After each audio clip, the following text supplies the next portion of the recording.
Hey y'all, this is Carol with paintingtogether.com and carolrobinking.com, and welcome to day 4 of our 12 days of Christmas mini painting tutorials.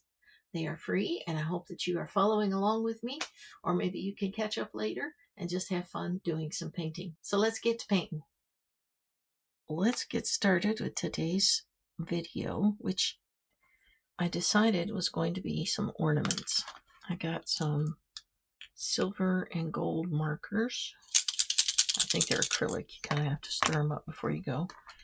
I have a couple watercolor pencils, which you don't have to use, but my dog got a hold of that, so I had to sharpen both sides. But I just thought, well, you know, I've got them, and I may as well make use of them. I have several round objects that I thought would be good. One of them, of course, is our washi tape. Washi, W-A-S-H-I. They come in a bunch. Like the kit that I got was at Hobby Lobby, and it was a seasonal kit, so everything is themed in some way. I'm thinking first to draw out a couple little branches up top here. This is going to be a watercolor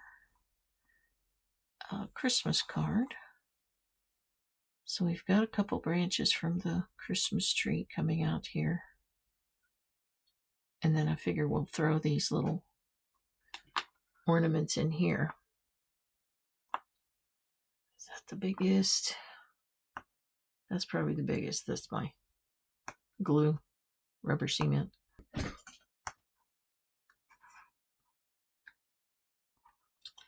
My Cadium Red. And my watercolor pencil will sort of fade into the background when I go over it with water. But you could do this with a regular pencil. You could do it with a coloring pencil, I guess. I don't think it has to be that particular. My washi tape is just a little smaller. So maybe I'll put this one hanging down here. I don't know what color this is. I think it's blue.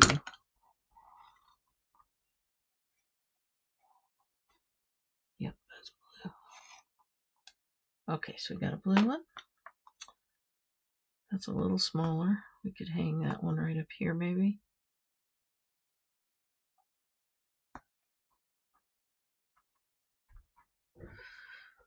Well, the location of my green pencil is mysteriously unknown at the moment, so we're just going to use a regular pencil for our third one, which I guess might be green.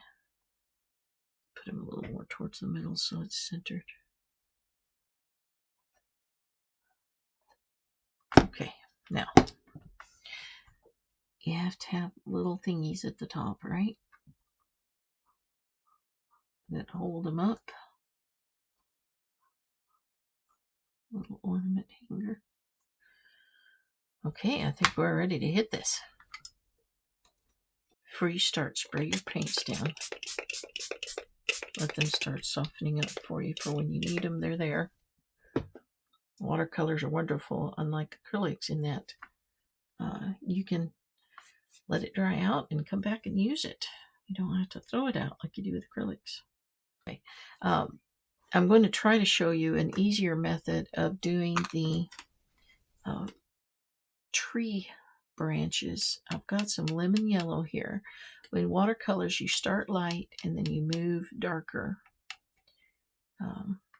which is kind of opposite of what a lot of the other ones are. But I'm going to start by getting the basic shapes of these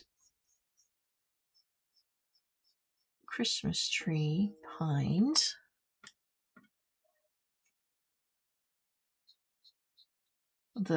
Trying to get the basic shape of the needles.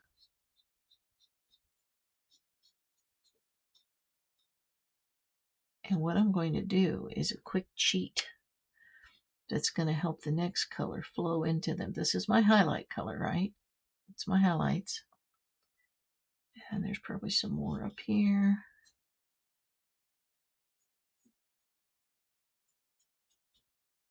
Okay, now what we're going to do is we're going to grab anything pointy that won't tear up Interestingly enough, I have a comb that I keep here just because it has this great point. I guess I could tear the comb off the end, but then I might poke myself with it.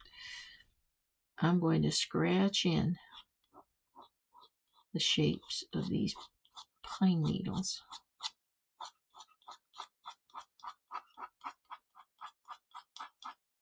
Now you can't see anything now, but you will with the next color, because when you scratch anything into watercolor paper, the next paint that you put on will flow into that. And you'll see what I mean in just a minute here.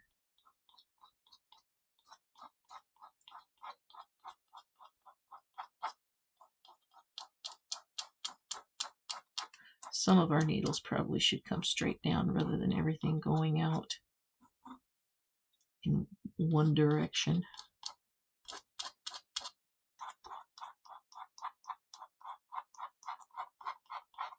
Okay, now you'll see where the magic happens. Now we're going to go into our next color. Just going to be some sap green. Okay. And we will throw some sap green on here. Probably should use my smaller brush. Let's go into the littler brush.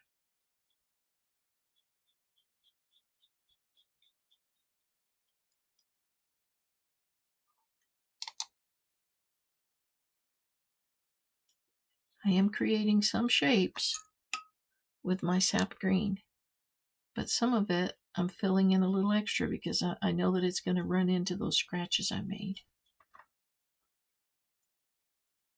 Typically you're going to want 3 colors, levels or color shades to make anything look somewhat realistic. And that is a highlight, a midtone, and a shadow. So we put our highlights on first because it is watercolors. And now we're putting our midtone in.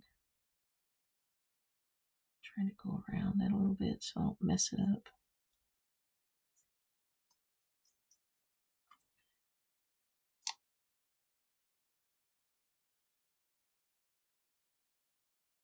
A little bit of this is dry brush because my brush was drying out, and that's perfectly fine. If your scratches aren't deep enough and the paint's not running into it, you can simply put some more scratches. I'm going into my Perylene Green now. I love Perylene Green. It's such an awesome green. And if your scratches didn't show up very well, this is the point where you can put them back in. Get some more color on here so it can run in.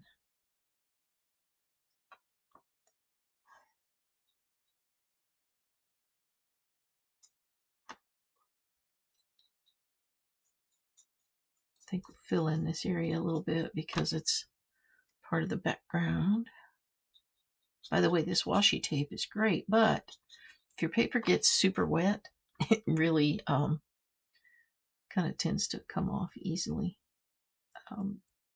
And a lot of those tapes that you get to protect the surface when you're painting with watercolors, they actually don't come off very well and they wind up tearing your paper. So I would rather use washi tape and have it not tear my paper than to get one that will never move off the edge, but it's going to tear my paper up. I'm just making this background kind of floaty and smooth, and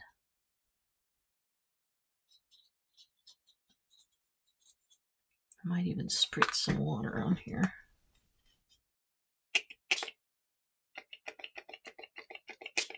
I like the way the paint moves when you spritz it with water. And check it out, even a little bit of lemon yellow.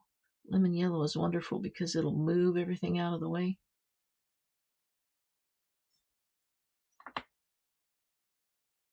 See how it pushes the other paints away. I'm being very loose with this. I'm not trying to make a fancy background. I'm just Trying to put an edge so that my ornaments will stand out. Leaving some white. Adding some water. And now we can go back again and scratch out some impressions of branches. Pine twigs.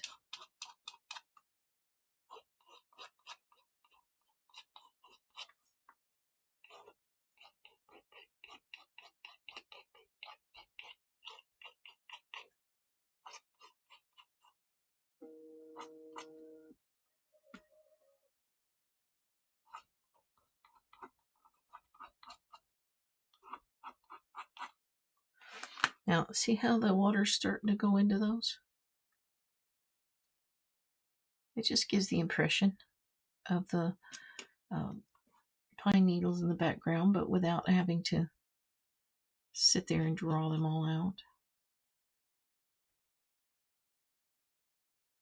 Let's let that dry for a few minutes. Okay, it's not completely dry. It's still a little bit curled, but I think it's dry enough to move on. Let's start with this red ball. I think I'm going to use my bigger brush for this. This Cad Red is a little on the orangey side, so I'm going to see what happens if I add a little alizarin to it. I think it might make it a little deeper. I do like that better. Okay. I want to wet some of this first because I want the water to flow and do its fun things that watercolor does. So I wet the middle. And we're going to come in with our red. I have a pretty steady hand.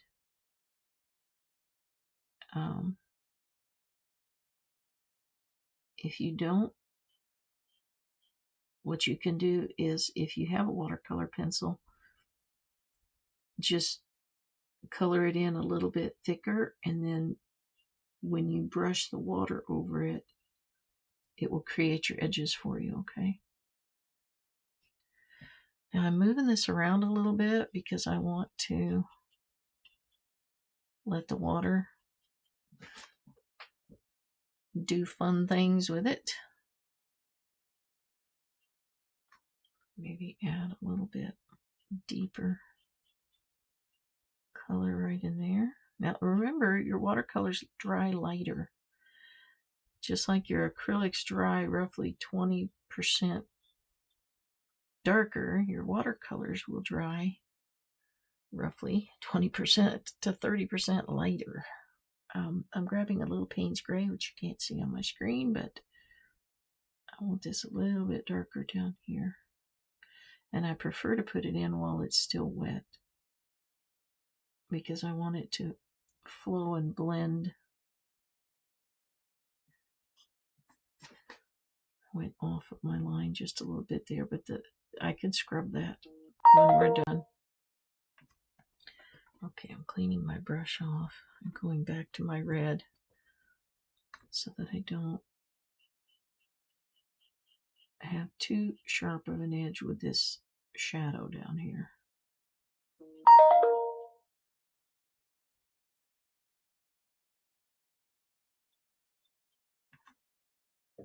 We're going to let that dry now, and we can go over to our blue one while it does. Now, Prussian blue. No, let's go with ultramarine. I think ultramarine is going to be prettier. Let's wet the middle.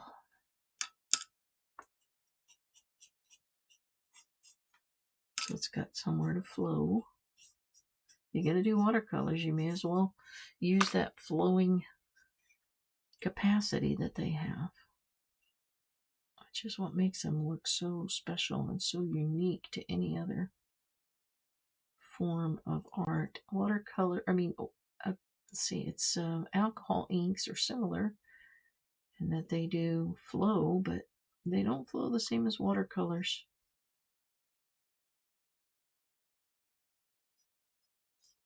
Taking my time.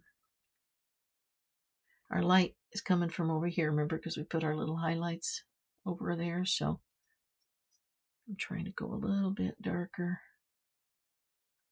on this edge over here. Also remembering that it's going to dry lighter, but in watercolors you do what's called glazing, and that's simply adding more layers on top of other layers once they dry. Just putting some little curves here.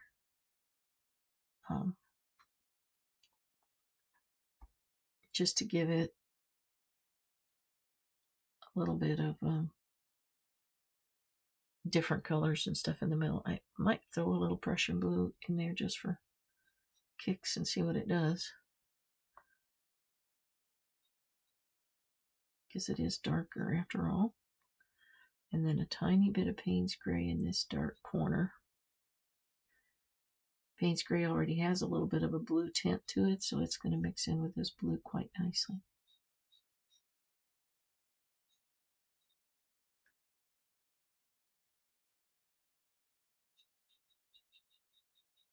Okay, I will let that one dry. Maybe smooth this area just a little bit.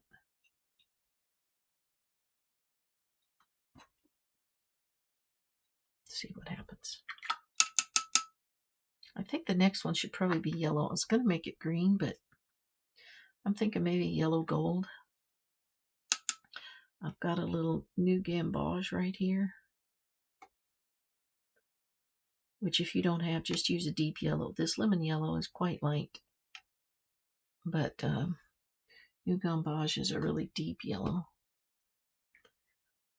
Oops, I spilled on my...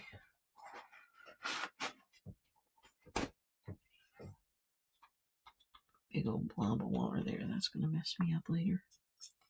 So I've cleaned it up.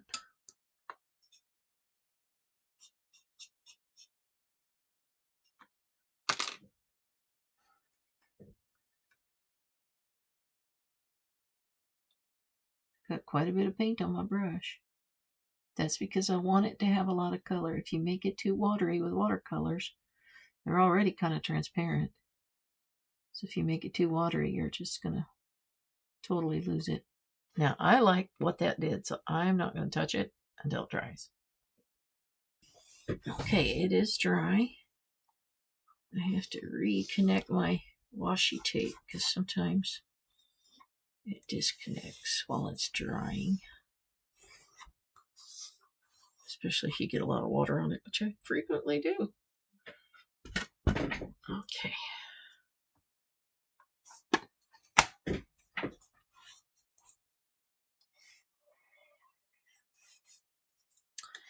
Now, first of all, I'm going to clean up that edge.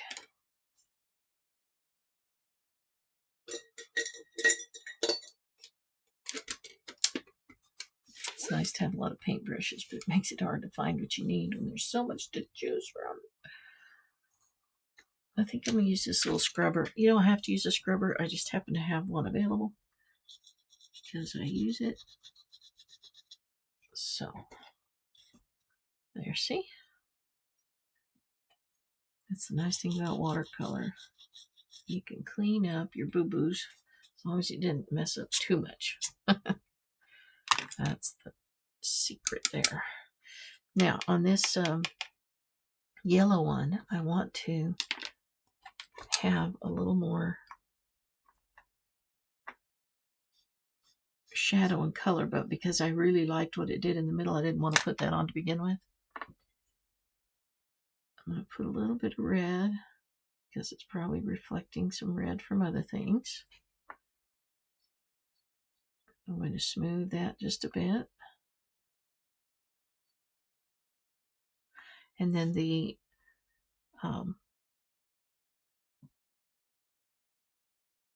complementary color for yellow would be purple.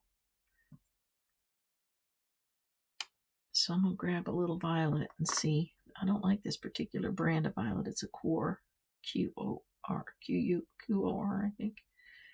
Now it seems a little dirty to me, which it still does, evidently. So I'm going to go with some magenta, or alizarin crimson mixed with ultramarine. Still got that coarse stuff on my brush. I don't like that color. Ultramarine, a little magenta will make a much prettier violet or purple color. And that's just going to be our shadow, because a complementary color really helps with creating shadows. I could actually certainly use the Payne's Gray, but because Payne's Gray has a pretty strong blue tint to it, I was worried that it would make it my yellow look green. I didn't really want green.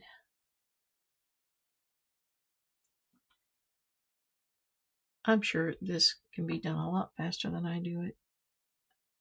There's a lot of professional videos out there that are artists that, their videos look professionally produced.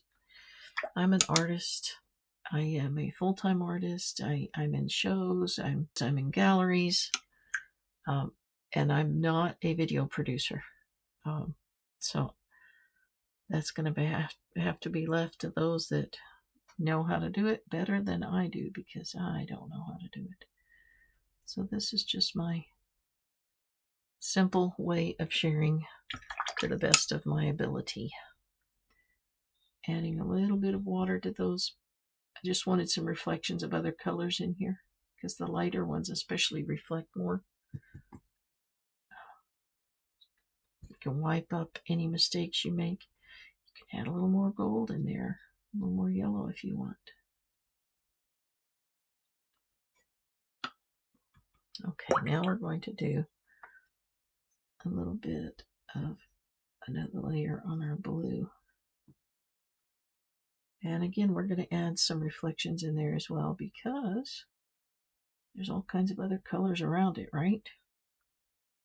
So you've got reflections going on, and it's great to do that with a glazing layer, meaning another layer on top of the previous. And you can't work it too much, by the way. If I work it too much, I'll be lifting the blue from underneath. That's why I did that very lightly. Maybe I could throw a tiny bit of gold up here where that's reflecting that yellow from that other one that's above it. Can do that in our red as well. You have to put it on fast, because otherwise, if you work it too much, again, it's going into, if you work it too much, it's going into those bottom layers, and we don't want that.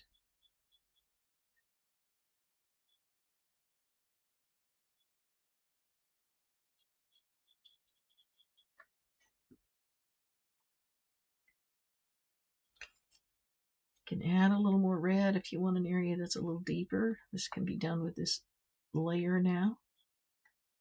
See how much deeper that red looks? Glazing is a wonderful thing with acrylics.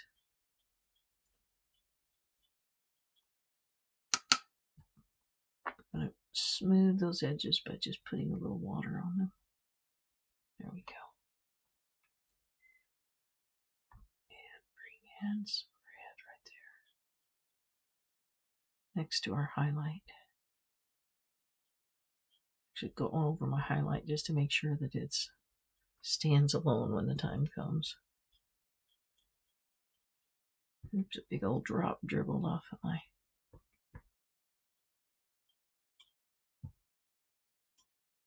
There we go.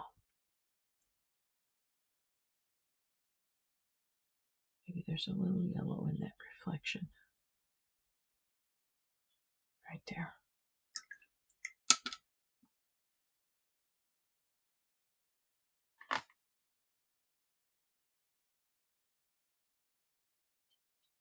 Now, if you wanted to darken the background any, this is the time to do it again with a glaze. I'm just going to put a bunch of the... Whoa, that was dark, wasn't it? Okay, so I'm going to clean my brush and come back and just wet around that.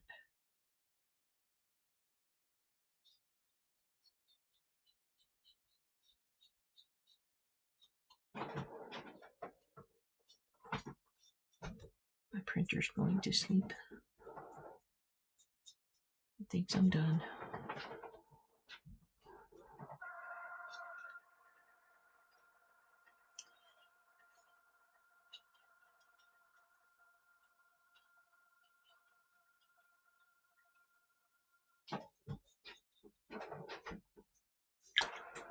Okay, while we're waiting on the balls to dry, we could probably put a little color on our little rings that hold them up, which are usually kind of silver colored. And so I've got a little Payne's Gray, and my brush is not very wet.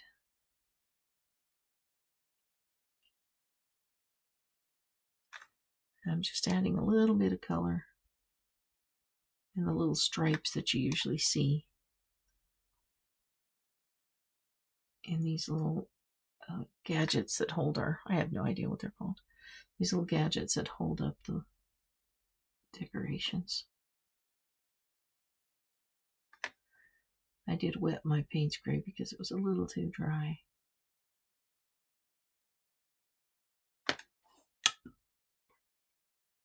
And now it's a little too dark. But that's okay.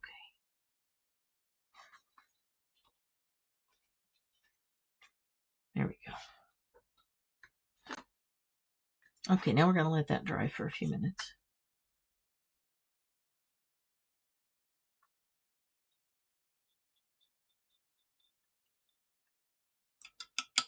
At this point, we can take some bright yellow and just while we're waiting on the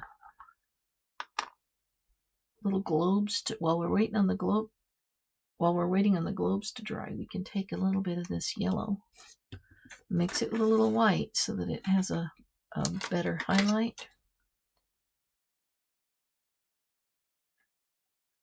Take a little bit. I'm going to take a little bit out of my bottle and put it on the lid like you saw me do the other day, because I don't like to get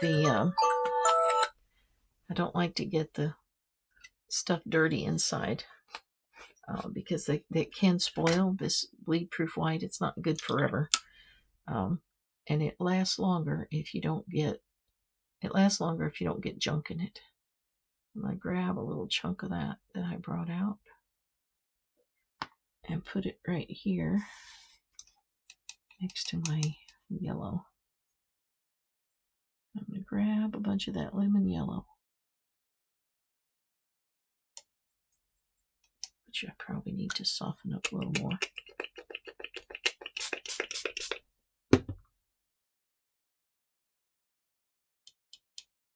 Okay, now it's going to look kind of creamy rather than crisp. I guess you could add a little of this yellow to it as well. But now we can make some highlights very gently. The lighter the touch, the smaller the lines will be.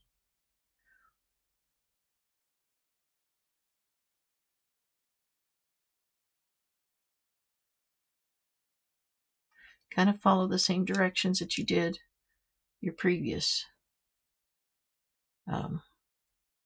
when you put your, remember to follow the same direction that we did our little scratches, okay? These guys aren't very visible, but I thought it'd be nice to put a little highlight on them anyway.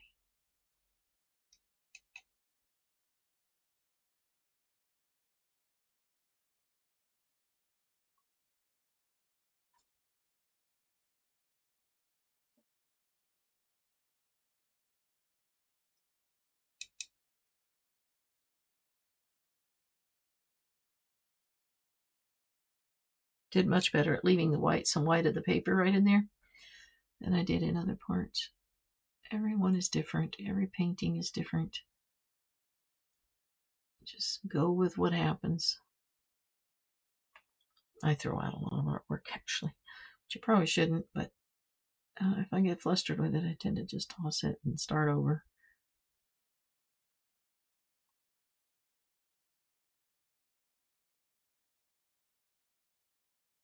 Okay, I'm going to go with straight white on a couple of these lines. I have a pretty steady hand with 50 plus years of painting, so if you don't get frustrated with yourself. It all comes with time. It's just like anything. The more you do it, the better you get at it, right? So pick good things to do because you're going to get better at them, and you don't want it to be bad stuff. Bad habits, I mean. Painting is a good habit. Very good for the nervous system, too. Even if it comes out a little bad, trust me, set it aside for a couple days. Go back and look at it in 2 or 3 days, and you will have probably changed your mind. It's a thing. I don't know what it is in humans, but particularly if you're a perfectionist like I am, you're not satisfied with what you're doing. You're like, oh, I messed that up or whatever.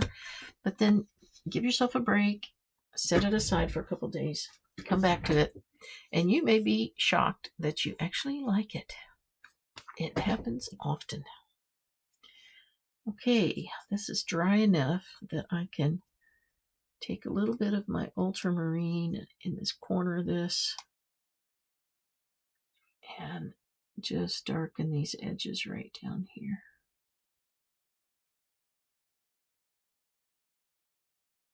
It's going to dry lighter, so it doesn't have to be, I'm not too worried about the fact that it's dark. I'm probably going to wind up lifting just a little of that anyway, because you want a reflection in order to have the appearance of a globe. There does have to be a little reflection on one side that's a little lighter. So maybe we can do that with a little yellow mixed in with a little red.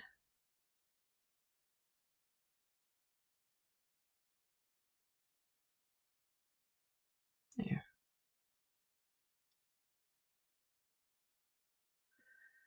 Sometimes you'll get a clear line across the middle too, and that gives it that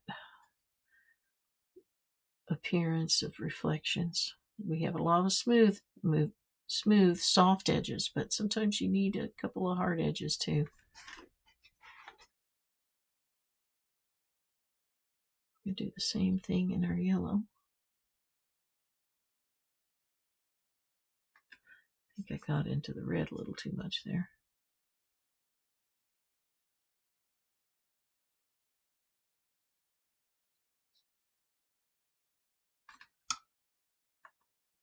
This is another wash because the previous layer dried.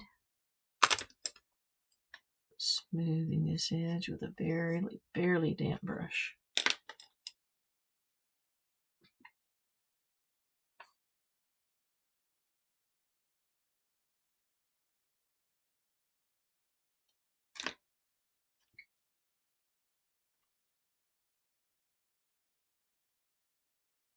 This is my Bleedproof white. I'm just adding some little reflections on it. And a little pure yellow to have a reflective edge back here.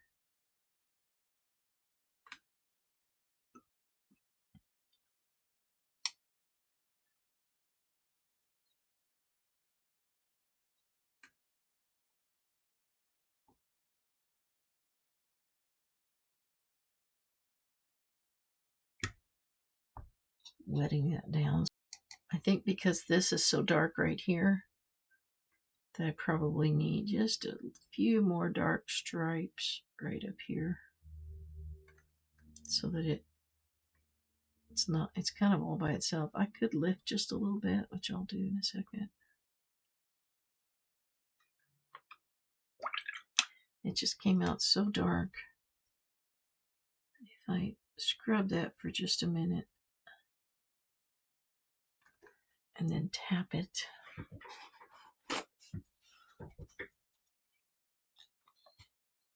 it'll lift a little bit of that color. And it won't be quite so intense right there. That's better. I could add a little of my lighter green over it if I want to. I'm going to let that dry and then come back with some markers. And we'll put a little gold and silver on this thing. Just take this tape off.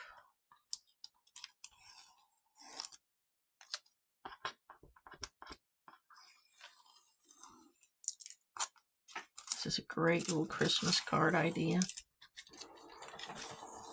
Trying to make that stay approximately in the same place. So, if I take my ruler, I can put a golden edge around this. And the reason I like these triangular rulers is you can do 2 edges at a time.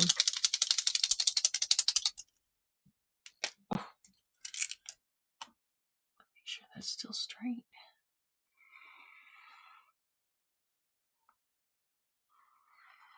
You could do this in dashes too. It doesn't have to be a solid line.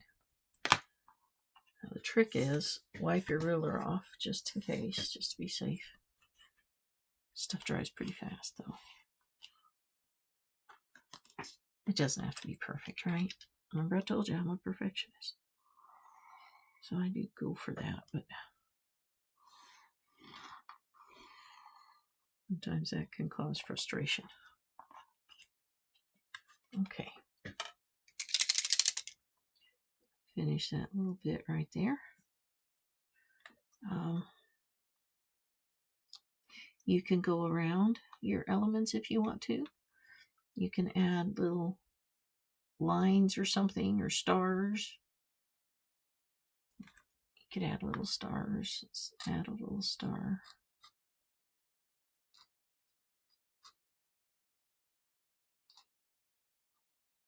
Changing the directions of some of them so that they don't appear the same.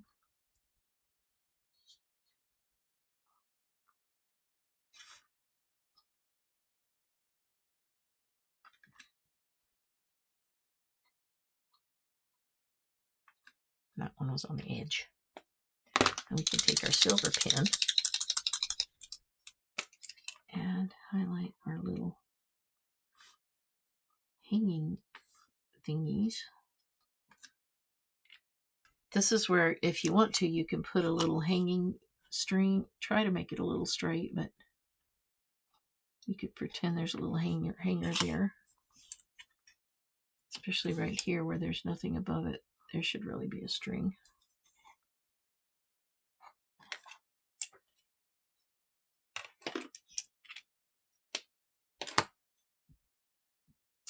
And I come in a little blue watercolor pen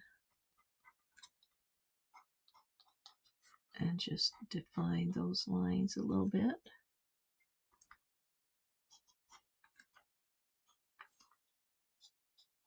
So what we're going to do is we're going to come into our Bleedproof white and we're going to put those reflections in there that we wanted to begin with. And this stuff you can just re-wet it if it dries up on you. But if you want it fat, you want to keep working it. Or fat is not fat. If you want it to be thick, you have to keep working it until you loosen up enough of it so that it'll be real white.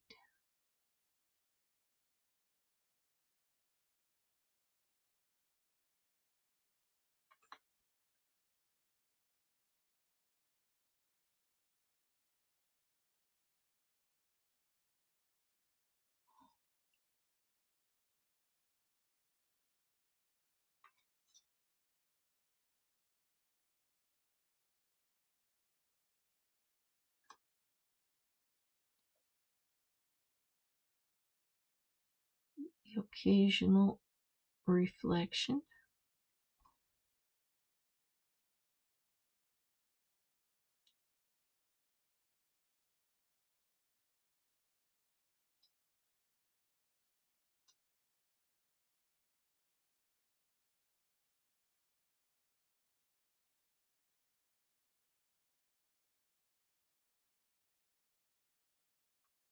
That is a little dry brush. I love the dry brush technique. This side is getting a little bit more light, and so the dry brush technique just gives us that impression. I think we can say that's done. I hope you enjoyed that. And I hope that you paint it and send it as a Christmas card to somebody. Isn't that neat? Well, I had fun doing that, and I hope you did too. Join me again tomorrow for day 5. And don't forget to follow and subscribe, and visit the website carolrobinking.com where the painting kits are, and paintingtogether.com where the tutorials are. So I look forward to seeing you there. Bye-bye.